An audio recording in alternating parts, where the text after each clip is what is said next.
What is up, everybody? Welcome again. 24K Lorcana. It's me, 24K Hector, and I'm giving you guys Sapphire Steel with the new set Azurite Sea. Can't wait to bring you guys this build. I went to like a free box tournament yesterday, and that build was so bad. I had to rebuild, re-scratch. I did bad. I mean, I won it was bad. It was like I think I hadn't done that bad in a while. So I like to admit it. I won like 1 in 4, and then I'm like, okay, I gotta rebuild, re-scratch, and it was a good testing ground because it was really bad build.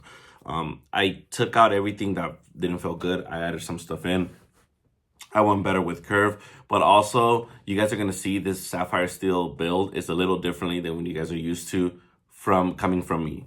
So yeah, I like this build. I like the ratios. I was able to cut it to like 18 uninkables, which is for a lot of people a lot, but I think this feels really good. I'm still on 3 Tipo, but you're gonna see. But before we go on to this, thank you guys for all the love and support. Make sure you guys keep liking, subscribing, and sharing to all your friends. And yes, I can't wait to give you this. Thank you to my sponsors, Top Choice Gaming, which they're gonna have a triple case tournament next week. So if you're in the SoCal area, go check it out. Triple case tournament, guys. You don't want to miss it with the new set. Pretty competitive. It's gonna be pretty fun. But hey, they're gonna be the artist that does the bell. Oh, I really remember her name. The artist that does the bell play mat. She's actually gonna be there. So make sure you guys go and bring your play mat and bring your card, the bell card. If you guys want her to sign it. It's that purple one. I forgot which one it is, but you guys know what I'm talking about. The one that has the mat. But yeah, I'll leave the information on the description down below. And then yeah, I can't wait to give you guys an purple steel that's gonna be coming out on like Thursday or so. Because my friend, he actually won the box tournament. One of the cookout members from my Discord, from our Discord group, and then I'll have that delivered for you guys. But let's get to it. Sapphire Steel. Let's see what we got. You guys are definitely gonna notice that I had made some changes, but let's see. I just want to make sure it's nicely focused. Alrighty, guys, let's get started. All right, guys, I am still on triple cannons. Triple cannons is still really good. Solid card to play. Right now with all the hyper aggro, it's green steel still a deck. Diablo still a problem. You want to have cannons. This is a very strong and key part of why we even play this deck, because it's one of the only decks that can afford to play 3 cannons. So we play 3 cannons there. We are playing 2 Fortisphere and 4 Pawpsicle, so we ended up doing 6. I constantly keep moving between 6 and 7. The reason I only have 6 in this scenario is because we had to make a little bit more room for another 1-drop that I wanted to play, Captain Hook. He's actually really good. He's really strong. He synergizes with Smee very well. And I notice on curve is really, really strong early format to have a 1-drop character sometimes on board, being able to go like Hook Smee or like Hook Tipo. Tipo cannot contest anything, but at least the Hook gives you that chance to do it. I don't do Sticky Mickey because I'm not really trying to like quest out with that 1-drop. I'm just trying to make sure I kind of keep them on check for a bit, or force them to like waste a singing action or waste ink to remove him, which is perfectly fine with me. So we are doing 2 Captain Hooks. Honestly, if you can fit a third, fit a third. I wanted to fit a third. We are playing 3 Tipo. I'm still on 3 Tipo. Reason I'm on Tipo is because he's also able to hit me with uninkables. So me being at 18 uninkables, I wanted to make sure in case I do have some uninkables in my hand, Tipo is able to answer that for me and be able to ink those cards. So we still play the Tipo, and we are playing 2 Sails of the Azurite Sea. So we play the Sails. Good card. I don't really want to see it on turn 2. Per se, I want to see it more like a mid game and be able to draw a card and then additionally ink before, like, let's say cast a whole new world, right? But it's still really strong on 2. If I go turn 2, so if I have an ink, right? Let's say per se ink, and then I like go ahead and like let's say I ink a card, and then I play Sail. I play the 2. I draw a card, and then I'm able to ink again, and now I'm able to play a Captain Hook, a Cannons, or a Pawpsicle early on. So it's really good. So if you see multiples of these early on in the game, it's still really strong, because if you have the Sail card, you're still able to do kind of what the Quill move did, what we did with play Quill, tap with Quill, have 1 ink spare, be able to play one of these. You're able to do that now on turn 2 because of this card. So it's really good. We are playing 2 Sails of the Azurite Sea. Let me move this out the way. There we go. 2 Sails. We are still, of course, playing our Smee. Best 2-drop in the game. Still really good. 3/3, quest for 2. He can challenge. He can heal himself. Well, he won't heal himself, but I can use him to. I can get healed with Pawpsicle and a different card that I'm going to show you guys later on. But he's really a good, solid card. I'm not playing Jim Hawkins, and I'm not playing the Calhoun because I've noticed through testing, I don't ever want to drop any 2-drop other than Tipo, Sail, or Smee. Tipo, Sail, or Smee is the only thing I ever want to do on 2. I get those are strong cards, but we cannot do everything. So I have to kind of just make sure that I kind of have like a good mid to late game, which is what Blue Steel does. And since my strong game, I felt with like Smee, Cannons, and Hook was already probably pretty viable. So I think it's pretty solid like that. Not playing the Cahoons and the Hawkins. We'll see. The Hook is supposed to kind of like help ease up early locations. So it's supposed to help you with like a Hook. Smee should be able to check those. But I have that. Also, guys, with Seal and Tipo, you're able to skip to turn 4. So the next turn, you don't have to play a turn 3 card. You can play a turn 4 card. But if you don't get to those and you play the Smee, you do have an Alice. That's a really strong play. That you have. Oh, I got you guys.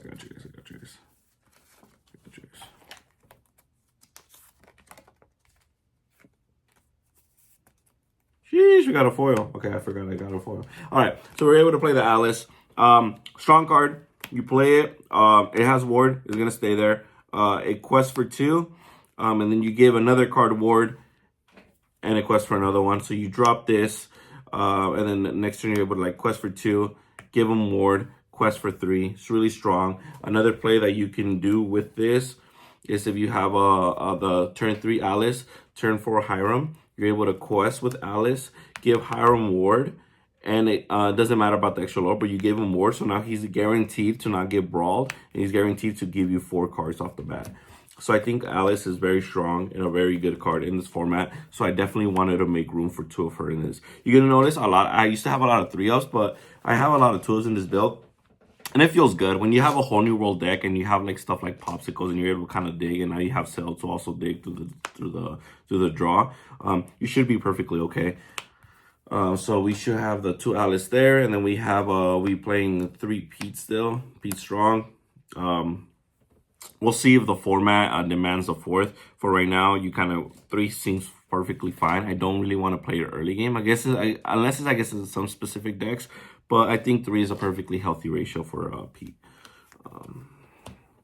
We are obviously playing the Fort Quill. You guys know what this does. I'm not going to explain it. Standard, pretty good card. We are playing the Hiram. Standard, pretty good card. With Tipo and the Sail the Azurite Sea, you're able to play this on 3. Also, I wanted it, since I don't have Hawkins and I don't have Cahoon, I wanted to give myself be able to have early power and early strength, but also synergize with my deck, right? So I am playing Pluto Guard Dog. Yes, I am playing Pluto Guard Dog. Pretty good because he got that dog in him. So what he does is you pretty much, while he has no damage, he has 4 strength. So he's a 5/5. So he comes out as a 5/5. He's a bodyguard. So don't even get me started on the shenanigans that you can do with like a turn 2 Smee, turn 3 Alice. And then the turn 4, you can actually go ahead and either hit the Pluto for ward, or you can actually quest for 2, gives me an extra 1, and then this is what you got going on, and he's a 5/5 that they have to deal with. And then these have ward, so they cannot out these. So unless they get rid of him, these are getting untouched. Next turn, don't even get me started, because then you can actually go, you know, like the quest for 2, give him the ward, give him the extra lore, and then go off like that. It's a really strong card. You're able to also play it on 4, so if you go Tipo and Sail, and you skip the line, then you're able to skip the turn 3, you're able to play Pluto, and now you have like a Hook and a 5/5 Pluto to be able to contest early. I think this is a perfect card. Also, it's a really good card because he's also in a way a singer to sing my Along Came Zeus. I decided to play 1 copy because I only want to have 3 ways to get rid of something big. This is one of them. So this is one way. Oh, another. And then this is another way. So I have one Along Came Zeus and one Let It Go. Some people may think that's really weird and the ratios is weird. I see it as two copies of like a mid-range removal. So, but this sometimes the Hades, as you guys know, I'm a big advocate for Hades. I used to play, yesterday I played 3 Hades, but the way the format is right now is very low to the ground / mid-range. So you kind of want to do these. Also, this hits Maui Shark. This hits still Daisy and hits the lower ground, hits mid-range, but it's still able to hit some big problematic cards. So we are playing the one Along Came Zeus and the one Let It Go, guys. So we are definitely doing that there. We are doing the 1/1. We are playing a few 5-drops to seeing the whole new world, but also be able to do other stuff. We are playing the good old Baymax Armored Companion. Not good old. He's actually very new. It's actually a very good card. When he plays, and whenever you quest, you can heal 2, just like Pawpsicle, and you gain for how many you heal. So if you heal 2, you gain 2 lore. He's a good card. Heals Hiram. Heals Alice, heals Pluto, heals the big stuff later on in the game, like if you play like the Hades or later on in the late game. But also, guys, this heals Smee. It falls perfectly nicely in curve to heal the Smee. I think this is a strong card. You kind of ink it against Ruby. You really don't want to play it against Ruby. It's just going to get brawled or whatever. You have nothing to play. I mean, you're forced to, right? But this is more for like anything that's not Ruby. This is a really, really powerful card. So we are doing 2 Baymax. We are doing 2 Cogsworth. Yeah, only 2 Cogsworth. Unless the blue steel is like really, really prevalent and like really like kind of important. 2 Cogsworth seems fine. It felt good yesterday. Like I said, I cut the cards that were the reasons I did kind of like a bad day. But the cards that really felt good and the cards that still felt impactful, like in the ratios, I kept it that way. So 2 Cogsworth was pretty good. I'm not going to play a third until it needs to be called to play a third. I think we're past the point of playing 4 Cogsworth, to be honest. At least I believe so. We are playing 2 Gantu. Yes, we are playing Gantu. Quest for 4, 4/3. You play him, you better answer him. He's gaining 4. It's pretty straightforward. He's gaining 4. Like, after he gains 4, you can remove him. I don't care. He's probably going to trade because he's a 4 strength. So he's a 4/3. 4 quester. And if you don't remove him that one time after you quested and you don't remove him again, that's 8 lore. That's half your, like, practically half your lore that you need for the game. Gantu's strong. Also, guys, let me hit you guys with some good stuff right here. Boom. Alice. Then the next, one of the 2 turns, you're going to go Gantu. So this Alice will be able to quest. Give him quest for 5. And now he has ward. Mid-range plays that we can do that are really strong. So we are playing 2 Gantu. We are playing 2 Grab Your Sword. Pretty standard there. You guys know what this does. We are playing 4 whole new world. So we are playing 4 of one of the best cards in the game. The reason I play Blue Steel. Why am I not playing the no wheel list? Because if I'm gonna play the no wheels list, I might as well just play blue red. That's my theory on that. The reason I find Blue Steel is really broken is ink, play whole new world. You guys know how I operate, and that is why I believe this card is still very important to the strategy for whole new world. And we are still playing 4 Tinkerbell. You know, I'm not that bad on my ratios, guys. I know what cards are important. I know what cards need to be a 4-up. So we are doing 4 Tinkerbell. Checks early stuff. Be able to ramp to it too. Be able to play it as early as turn 4 if you really want to. But usually comes out like on turn 5. A solid card. Really good. 4 Tinkerbell. We are playing 1 Wreck-It Ralph Ham Hands. So yeah, pretty good. If he sticks, he's going to quest for 3. And he can remove a location or an item. Or guess what? You're just going to remove one of your own Pawpsicles and Fortisphere or Quill if you need to. And he's going to gain 5. But he's a nice little tech card. He's definitely a one-off. He's situational. But he's a very strong situational for us not to consider or at least try in the deck, correct? We are still playing 2 Ariel due to there being a Wreck-It Ralph, due to there being 2 Gantus, due to there being Alice with giving other characters words. There's no longer need for more than 2 Ariels. I would love to play 3, but not really. Not because it's not really needed anymore. So we're pretty solid on the 2 Ariels here. Good card. Good, strong card. Let's see. I just want to make sure it's focused here. And there it is. So the 2 Ariels there. And we are doing the 2 good old dimes, guys. We're doing the 2 good old dimes. Strong card, good card. We're still going to play it. And 1 Hades. 1 Let It Go. 1 Along Came Zeus. 1 Hades. That is my 3 mid late game removals. Mid to like be able to like kind of out something that's problematic, right? So that's my 3 ways. I'm no longer doing 3 Hades, but I still want to have a very good matchup. So body that I can remove something and keep body 3/6 on board. Quest for 2.